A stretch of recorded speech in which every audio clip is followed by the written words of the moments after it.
What's up guys, it's Win here, and today I'm going to be giving y'all a beginner's guide for a new Roblox game that just released called Tower Defense Shinobi. This game got mixed reviews once it initially came out since some people were struggling in progression of the game or because they had a few complaints about it. However, I'm here to help you with a small guide just to get you started on playing the game and to help you get to level 30 for more content as quick as possible. Disclaimer, I am also new to the game since it just released, so I might forget some things or say some wrong things as I'm making this guide based off of my own opinions. If you have any more questions I don't address in the video, feel free to comment below and I'll try my best to answer them. Thank you. First of all, I'd like to address some of the gameplay aspects for this game and why some people have problems with it. Many people find this game's gameplay very slow compared to other popular Roblox tower defense games. For example, All-Star Tower Defense. However, what they might not realize is that leveling isn't that hard to do in this game if you do it correctly. In my opinion, other popular games like All-Star Tower Defense was also a little slow in the beginning. Moreover, this game will have some issues since it's only in beta and just released. I recommend finding a friend or random person just to duo with, or even trio, since it'll help progression much faster since there will be more units to deal damage, and since story might be hard to solo after the first world. Next, let's talk about the currency in this game. This game runs on fish cakes and yen. Fish cakes are used for various summons like fish cake summons, emotes, mounts, skins, actives, etc. Yen is used for fodder summons, evolving your units, etc. One of the best ways to progress in the game and gain levels is the infinite mode, since it gives you around 4000 XP after you hit wave 10 in my experience. It also gives good fish cake rewards and XP scrolls to level your units. However, the downside to this is that it's hard to solo without good units, which also goes back to why I recommend playing with friends. You're also only able to get rewards from infinite mode every 10 waves, or after the 10th wave. Our next topic for today is how the summoning system works for the game. There are currently two types of main summons in the game, fish cake summons and fodder summons. These two are pretty self-explanatory since the fish cake summon uses fish cakes while the fodder summons uses yen. They are both located in the summoning area, which you could be taken to after clicking the summon icon on the left side of your screen. Not many people know about fodder summoning, which helps you get units that you could use to evolve your Narutos, Sasuke's, etc. without grinding for a lot. For a pity summon on fish cakes, also known as a guaranteed summon, you need to have saved 4250 fish cakes. But be careful, your pity resets every 12 hours.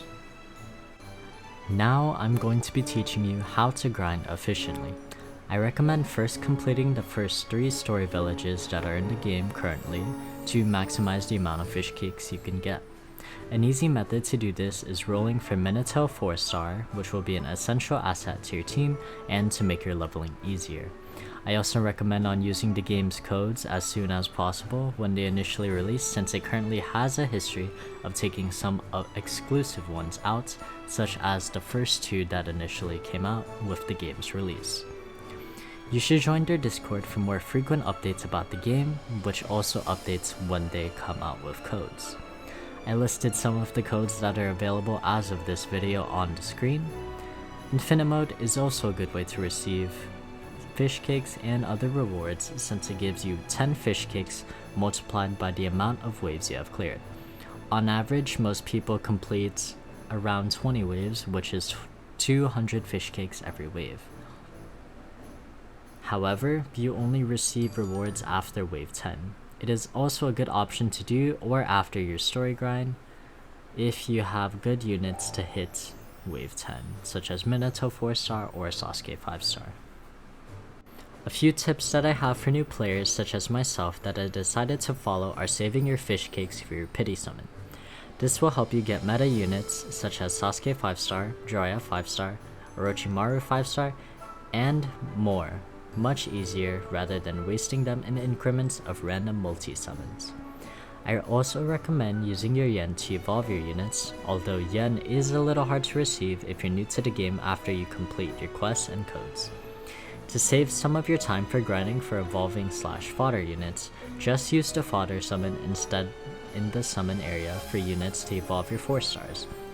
Moreover, I recommend grinding with your friends since you might be stuck on some levels if you played alone, and will probably run out of fuel early to play this game if you play alone.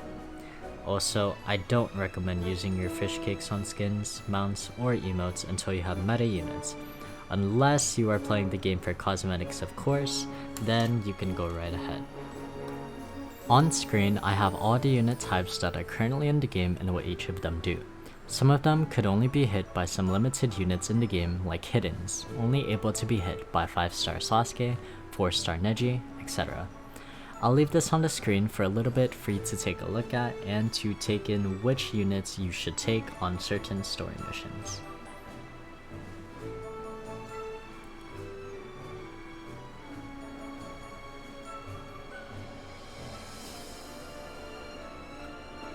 Finally, on screen is a little outdated tier list that the developer of the game posted himself. Minato 4-star and Sasuke 5-star are definitely good to roll for, as well as Jiraiya 5-star since he is the Blackbeard of this game, which could be related to All-Star Tower Defense. I also left some tips on the screen that you could follow to use once you hit the Mist story mode. Also, this tier list was posted before the 0.5 update that was just released today, or as this video released and was recorded. So if there are some units that are not on that tier list, that is why. Thank you. In essence, this game might seem a little slow at first to other players, but I think it's a good idea to give it a chance. The game is well made and looks beautiful, and is currently only in the beta stage with updates that are going to be released in the future with new units and more content. As always, I hope you guys enjoyed this video, and I'm sorry for being on hiatus for a long time. But if you enjoyed the video, please hit that thumbs up and subscribe button so I know that you did. I'll try to release more Tower Defense Shinobi and Roblox content if you guys found this at least a little bit helpful. Thanks for watching!